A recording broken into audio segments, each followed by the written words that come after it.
কুলপি বরফ, মানে গরমের সিন তো কুলপি বরফ খাওয়ার দ্বারা ছেলেমেয়েরা পাগল হয়ে যায়, বুড়োরাও পাগল হয়। খাওয়ার পরে পেটে ব্যথা শুরু হয়ে গেছে, সঙ্গে বমি ভাব আছে। এইবার কী দেবেন? বিপদে পড়ে গেছেন না, যে কুলপি বরফ খাওয়ার পরে পেটে ব্যথা হয়েছে, কী দেবো এখন?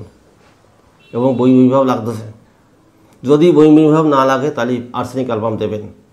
কিন্তু জিজ্ঞেস করতে হবে যে এই তোর ব্যথা তো করতেছে, গরম জল খেলে বা গরম চাপ টাপ দিলে কেমন লাগতেছে। যদি বলে গরম দিলে ভালো লাগতেছে তাহলে আর্সেনিক অ্যালবাম দেবেন। যদি বলে যে আমার সবসময় একটা বমি ভাব লাগতেছে, সেক্ষেত্রে ইপিকাক দেবেন। 30 পর প্রথম চান্সে দেবেন, 2 ঘন্টা পর পর 3-4 ডোজ দেবেন, দিয়েও ওষুধ বন্ধ করে দেবেন। দেখবেন ব্যথা কমে যাবে, প্রথম ডোজেই ব্যথা কমে যাবে। তারপরতে ডোজটা কমায় দেবেন, আস্তে আস্তে সেরে যাবে। অর্থাৎ প্রত্যেকটা মেডিসিন যখন প্রয়োগ করব তখন রোগীর সব কিছু জানতে হবে। ব্যথা করছে বলে কলসিন দিয়ে দিলাম, কোনো কাজ হবে না। আমরা জানি তো রুগী আসার সাথে কোথায় ব্যথা করছে, ও মুজে ব্যথা করছে, কলসিন দিয়ে দে, ঠিক হয়ে যাবে না, কিছু হবে না, কোনো কাজ হবে না। অর্থাৎ আমরা যখন মেডিসিন প্রয়োগ করব সঠিক জানিয়ে মেডিসিন প্রয়োগ করলে রোগী অবশ্যই সুস্থ হবে। মাংস খাইছে, জম্বের খাওয়া, কোনো নিমন্ত্রণে গেছে, মাংস খাইছে, ভালো খাওয়া খাইছে, খাই পেটে ব্যথা শুরু হয়ে গেছে, কী দেবেন? ক্যালিবাইকোরমিকাম, একটা মাত্র মেডিসিন। অর্থাৎ মাংস খাইছে, পেটে ব্যথা, যে কোনো মাংস, কিন্তু না, তার মধ্যে আলাদা কথা আছে। যদি গরুর মাংস খাই আলাদা মেডিসিন, সেক্ষেত্রে। এমনি নর্মাল মাংস, মুরগি, খাসিটা, সেগুলো যদি খাই, হাঁস মাছ যদি খাই, সেক্ষেত্রে যদি মাংস খাই পেটে ব্যথা হয়, সেক্ষেত্রে ক্যালিবাইকোরমিকাম। কিন্তু গরুর মাংস যদি খাই আলাদা আর্সেনিক অ্যালবাম, কারণ ওটা গরম, তো গরম। অর্থাৎ নর্মাল মাংস খেয়ে যদি পাখিটাকে বা খায়, সেগুলো ক্যালিবাইকোরমিকাম দেবেন 2 ফোঁটা, 2 ঘন্টা পর পর 2-3 ফোঁটা দিয়ে দেবেন, ব্যথা কমে যাবে। তারপরে যদি অজির্ণভাব থাকে, টকটেকুর উঠতেছে, গলাবুক জ্বালা করতেছে, আমলকি দিয়ে দেবেন। আমলকি 10 ফোঁটা করে 3 বার দেবেন, দেখবেন গলাবুক জ্বালা 2 ডোজে কমে যাচ্ছে। ভর্তা মেডিসিন এগুলো, কিন্তু বুঝতে হবে, একটু জ্ঞান রাখতে হবে যে সেই তো এ তো শুধু পেটে ব্যথা না, আর তো আরও সমস্যা আছে। তখন সেইগুলো মাদার টিনচার আসতে হবে, আমলকি আসতে পারে, ক্যারিফাকে পেঁপে আসতে পারে, কিন্তু নাক সারবে না এখানে। কেন নাক সারবে না? নাকসের রুগী যদি হয় তাহলে নাক সারবে, যদি রুগী না হয় তাহলে নাক সারবে কেন? নর্মাল ক্ষেত্রে ক্যারিকে পেঁপে এবং আমলকি এই দুটো যথেষ্ট। নাক্স পরের সিমটমে আসবে। যদি দুধ খেয়ে পেটে ব্যথা হয়, দেখা যাচ্ছে দুধ চেয়ে খেতে পারে 500 গ্রাম, খাইছে 2 কেজি, খাওয়ার পরে পেটে ব্যথা শুরু হয়ে গেছে, কারণ পাল্লা দিয়ে খাইছে তো। বলেছে তুই 1 কেজি দুধ খেতে পারবি না, বলে 1 কেজি খাম, 2 করে খেতে পারবো না, আমি 2 কেজি খাবো। খাই না সে 1-1.5 কেজি গাঢ় দুধ খেয়ে নিয়ে, এইবার খানিক পরে 1 ঘন্টা পরে পেটে ব্যথা শুরু হয়ে গেছে। কী করবেন? ম্যাগনেসিয়াম ইউর আর হচ্ছে সালফার, এই দুটো মেডিসিন যথেষ্ট। দুধ খেয়ে পেটে ব্যথার পরে যদি তার মারাত্মকভাবে ব্যথা হতে থাকে, পায়খানা বন্ধ হয়ে গেছে, পায়খানা আসছে না, ম্যাগনেসিয়াম ইউর আর আছে সালফার, যে কোনো একটা মেডিসিন দেবেন। সালফারের রুগী যে তাকে সালফার দেবেন, যে ম্যাগনেসিয়াম ইউরের রুগী তার ম্যাগনেসিয়াম ইউর দেবেন। কিন্তু জানতে হবে যে কোনটা সালফার রুগী আর কোনটা ম্যাগনেসিয়াম ইউরের রুগী। মনে রাখবেন, যেটা ম্যাগনেসিয়াম ইউরের রুগী দেবো তার কিন্তু পায়খানা কোষ্ঠকাঠিন্য আছে, তাকে জিজ্ঞেস করতে হবে এটা তো পায়খানা কেমন হয়। যদি বলে 3 দিন 4 দিন ভাবে পায়খানা হয়, একদম চোখ বুঝে ম্যাগনেসিয়াম ইউর, একদম কোনো কথা জিজ্ঞেস করতে হবে না। আর যদি সালফারের রোগী দেখা গেলো পিসিএস, চেঞ্জ করে না 15 দিন, জামাকাপড় অপরিষ্কার, সেক্ষেত্রে সালফার মনে রাখতে হবে। কিন্তু আসবে শিওর, এই সিমটমে আসবেই।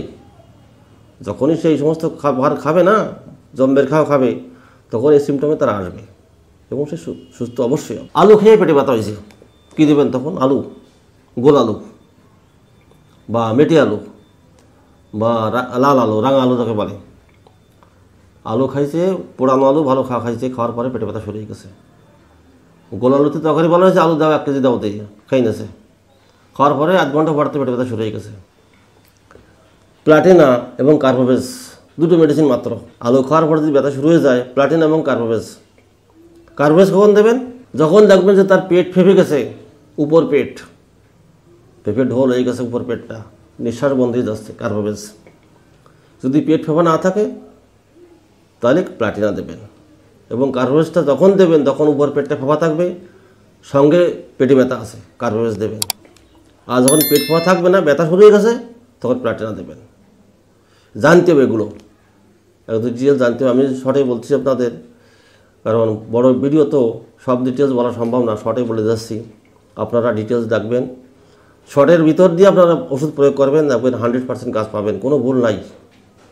এটা একদম নিশ্চিত, প্র্যাকটিক্যাল অভিজ্ঞতার ব্যাপার এগুলো। ওই দেখেছেন বাচ্চারা টিকা লাগায়, অনেক সময় বয়স্ক লোকরা টিকা লাগায়, টিকা লাগানোর পর পেটে ব্যথা হয়েছে, 5 বছর পর্যন্ত টিকা লাগায় না, এবার টিকা লাগাইছে খানিক পরে ব্যথা শুরু হয়ে গেছে, বাচ্চার চিন্তাযুক্ত হয়ে যাবে মা বাপ যে সেই তো টিকা লাগানোর পরে ব্যথা হয়ে গেলো, ইঞ্জেকশন লাগানোর পরে ব্যথা হয়ে গেলো, কী করা যায় এখন। একটা মাত্র মেডিসিন ঠোজা 30 পাওয়ার 2টো ডোজ স্রেপ, আর দ্বিতীয় ডোজ লাগবে না। অত বাচ্চার বয়স আছে 2.5 মাস, ইঞ্জেকশন লাগাইছে, লাগানোর পরে বাচ্চা চেঁচামেচি করতেছে, মোড়ামুড়ি করতেছে, চারমেচি পেটে ব্যথা আসছে, ঠোজা একটা ডোজ দিয়ে দেবেন স্রেপ, জলে গুলাইয়ে 1 ফোঁটা ওষুধ 2 চামচ জলে গোলাবেন, 1 চামচ দিয়ে দেবেন, বাতুকি ফেলে দেবেন, ওতেই কাজ হয়ে যাবে। অর্থাৎ যে কোনো টিকা লাগানোর পর যদি পেটে ব্যথা হয়, ঠোজা একটা মাত্র মেডিসিন, দ্বিতীয় মেডিসিন লাগবে। অনেক সময় দেখা যাচ্ছে কোনো রোগীর পায়খানা 4 দিন 5 দিন হয় না, তার জন্য পেটে ব্যথা হয়, একে বলে কোষ্ঠবদ্ধতার কারণে পেটে ব্যথা। রোগী কিন্তু জানে না যে ব্যথাটা কোন কারণে আসছে, আমার পেট ফাঁপা নেই, পেটে তলপেটের দম ধরা ভাব আছে, কিন্তু পেটে ব্যথা আসছে, কী করা যায় এখন এখানে। তখন জিজ্ঞেস করতে হবে পায়খানা কদিন হয় না, যদি বলা যায় পায়খানা 4-5 দিন পর হয়, জানবেন যে কোষ্ঠবদ্ধ কারণে পায়খানা আসছে না, তার কোষ্ঠকাঠিন্যের ভাব আছে, 4 দিন পায়খানা আসছে না। এখানে কী করে ওষুধ দেবেন? ওপিয়াম, প্লাম্বামেট, সাইলেশিয়া এবং থোজা অক্সিডেন্টালিস, সবগুলো তো ওপিয়ামের রোগী না, সবগুলো প্লাম্বামের রোগী না, যেটা যে মেডিসিনের রোগী সেইটা তাকে সেই মেডিসিনটা দেবেন, যেটা থোজা রোগী তাকে থোজা দেবেন, যেটা ওপিয়ামের রোগী তাকে ওপিয়াম দেবেন, যেটা প্লাম্বামেটের রোগী তাকে প্লাম্বামেট দেবেন। 30 পাওয়ার দিলে 3 বার দেবেন, প্রথম দিন 3 বার দেবেন, পরের দিন 2 বার করে দেবেন, সেরে দেবে একদম। পায়খানা ক্লিয়ার হয়ে গেলে ব্যথা ক্লিয়ার হয়ে যাবে। এগুলো মনে রাখতে হবে, প্রত্যেকটা মেডিসিন সম্বন্ধে ধারণা না রেখে কিন্তু চিকিৎসা করা মুশকিল হয়ে যাবে। যারা নতুন চিকিৎসক তাদের একটু কষ্ট হবে, সময় লাগবে, কিন্তু আমি তো প্রত্যেকটা ভিডিও যেভাবে ডিটেলস বলে দিই, আপনাদের আশা করি কোনো সমস্যা হবে না। আপনাদের ভিডিওটা সঠিকভাবে দেখলে আপনাদের হয়ে যাবে, আর কোনো বই পড়া লাগবে না। তবু বই পড়বেন, বই তো অবশ্যই পড়তে হবে, বই না পড়লে তো হবে না, ডিটেল জানতে হবে। কৃমিজনিত পেটে ব্যথা, সব বাচ্চাদের হয় কৃমিজনিত পেটে ব্যথা। এখানে কী কী আসবে? ক্যালকেরিয়া কার্ভ আসবে, সিনা আসবে, স্টানামেট আসবে, ফিক্স মাছ আসতে পারে। কৃমিজনিত কী করে বসবেন কৃমিজনিত পেটে ব্যথা আসছে? রুগী আসবে, আপনার দোকানে এসে বসে, চেম্বারে বসে আছে, আর সে পেটে ব্যথা হচ্ছে। কোথায় ব্যথা হচ্ছে? নাভির গোড়ায় ব্যথা হচ্ছে। কীরকম ব্যথা? দেখবেন যে বারবার রুগীটা বাচ্চাটা নাক করতেছে। কীরকম ব্যথা? হঠাৎ আসে, হঠাৎ যায়, আস্তে আস্তে আসে, আস্তে আস্তে যায়, আস্তে আস্তে আসে, আস্তে চলে যাচ্ছে। সেক্ষেত্রে স্টানামেট। বড় কৃমি যদি হয় তাহলে পেটে গোজ মারা ভাব থাকে, মশাটাতে থাকে পেটটা, ফ্লিক্স মাছ। যদি মিষ্টি বেশি খায় সেক্ষেত্রে সিনা। কাছাকাছি প্রত্যেকটা মেডিসিনের আলাদা আলাদা সিমটম আছে। সেই সিমটম জেনে মেডিসিন প্রয়োগ করলে অবশ্যই রোগ সারবে।